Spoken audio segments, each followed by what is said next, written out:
what got a woman in a position like this, that she was walking around naked in the streets.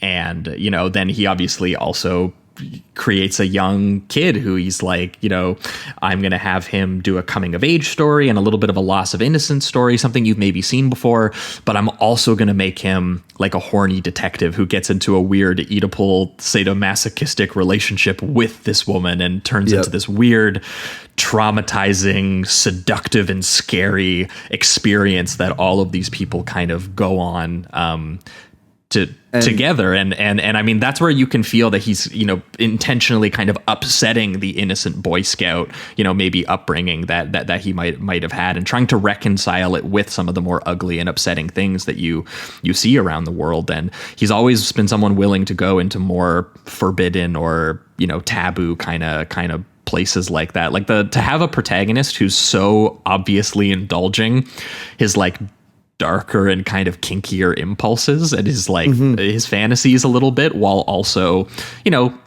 largely trying to be like a good person and trying to be like, there's wrong things happening here and I don't really understand them and I want to help in some way, but it's also kind of sexually awakening something in me. and just getting those experiences wrapped up into each other in this really complex and perverted way is just, it's fantastic. Yeah, and the character, like Kyle's character, he's discovering these strange kinks in a way, and the kind of this his can he explore them without becoming a Frank? I think is part of the subject of the movie. And I like that at the same time having this discovery with Isabella and just constantly going back and being so fascinated by it, but also disturbed by it, but he can't let it go.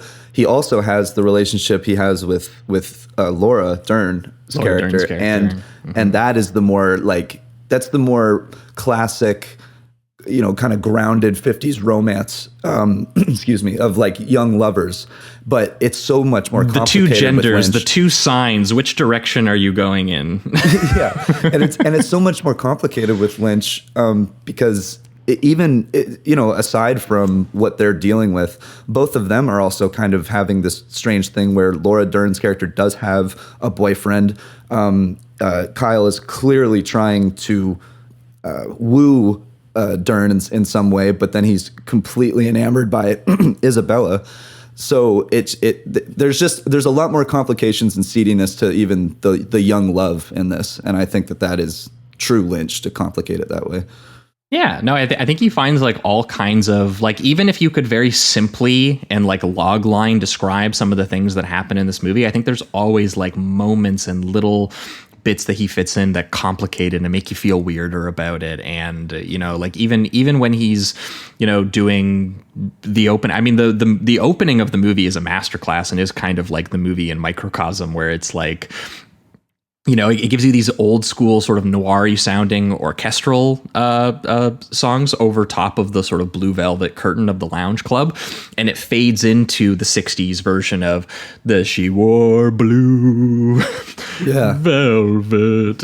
But it's over this peaceful, like sunny sort of small town suburb montage of Lumberton, North Carolina, cute signage everywhere on this town. And it sets the superficial stage of all of these surfaces that we're about to go underneath. But it starts with like the green lawns and the white picket fences and the yellow tulips and the waving firemen and the kids crossing the street to school and mom sipping tea, watching an old noir on TV. And right away, it's like, this is a world of retro diners and pastel high school dances. But the first ominous sounds, because David Lynch is such a sound design heavy filmmaker, pit over these images. Like it's the dad, Tom, like nearly dying of a stroke while watering the lawn. And you just get those sounds of like the hose and the water bursting and the dog, the repetitious shots of the dog trying to like drink from the hose, not knowing that he's like practically dead. And then those extreme close-ups of the lawn going into the bug infestation, like right underneath, which is, obviously going to become a recurring symbol throughout the movie of the rot that's underneath all of this idyllic stuff. Yeah. And I love how slow that is too. Just that, like going deep into the grass, you see every little blade separate from the camera. I don't know what he used, but it's a great effect to get that shot. And yeah, it's so it's so loud, the sound design, when it gets to the bugs. Like it feels inescapable almost. You're like, cut away for the love of God. It's so disturbing just watching the beetles crawl over each other. It seems just chaotic, and we don't.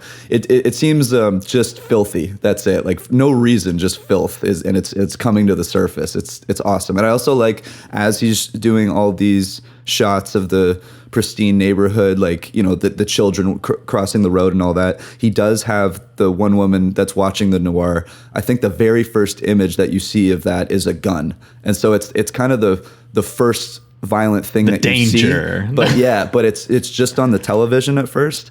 And it is funny that it's like they're letting that that violence into the household in some way, shape, or form, whatever you could say. But then they cut back to just a guy gardening. Now he ends up, like you said, having the stroke and everything. But it's just kind of cool that he throws that in there, and it felt obvious, like it felt very on purpose that the gun is the first image that he shows on the television screen.